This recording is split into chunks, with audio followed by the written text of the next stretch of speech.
প্রণাম। উপস্থিত ঋত্বিকবৃন্দ, অধৈর্য যাজক ও দাদা ও মায়েদের রাতুল চরণে আমার শতকোটি প্রণাম। আমি পরম দয়াল ভগবান শ্রী শ্রী ঠাকুর অনুকূল চন্দ্রের সমস্ত গ্রন্থ এই সত্য অনুসরণ থেকে পাঠ করব। আজকের পাঠ্য বিষয় সুখ আর দুঃখ। সুখ আর দুঃখ। সর্বপ্রথমে ঠাকুর বললেন, অর্থ মান যশ ইত্যাদি পাওয়ার আশায় আমাকে ঠাকুর সাজিয়ে ভক্ত হয়েও না। সাবধান হও, ঠকবে। তোমার ঠাকুরত্ব না জাগলে কেউ তোমার কেন্দ্রও নয়, ঠাকুরও নয়। ফাঁকি দিলেই পেতে হবে তা। শ্রী শ্রী ঠাকুর।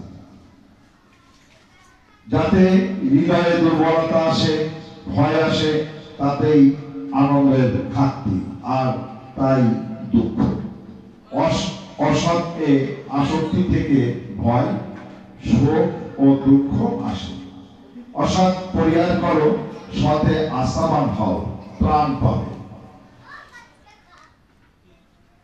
সংকোচে সুখ আর প্রসারণে দুঃখ।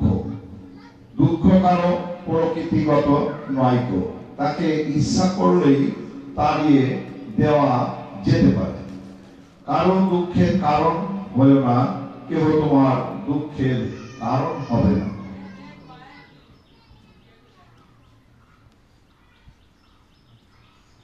যা ত্যাগ করতে হবে তার দিকে আকৃষ্ট বা আসক্ত হয়েও না, দুঃখ হতে রক্ষা পাবে।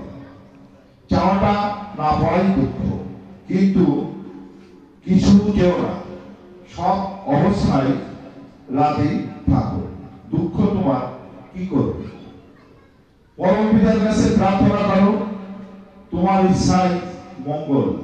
আমি জানি না কিসে আমার মঙ্গল হবে, আমার বিরোধ তোমার ইচ্ছায় পূর্ণ হোক, আর তার জন্য তুমি রাজি থাকো, আনন্দে থাকবে। দুঃখ তোমাকে স্পর্শ করবে না। দুঃখ একরকম ভাব, সুখ একরকম ভাব। অভাবের ভাব, চাওয়ার ভাবটাই দুঃখ। তুমি জগতে হাজার করেও দুঃখ নষ্ট করতে পারবে না, যতক্ষণ না তুমি হৃদয় থেকে ওই অভাবের ভাবটা কেড়ে নিচ্ছ, আর ধর্মই তা করতে পারে। জয় গুরু। জয় গুরু। বন্দে পুরুষোত্তম, বন্দে পুরুষোত্তম, বন্দে পুরুষোত্তম, বন্দে পুরুষোত্তম, বন্দে পুরুষোত্তম। বন্দে পুরুষোত্তম।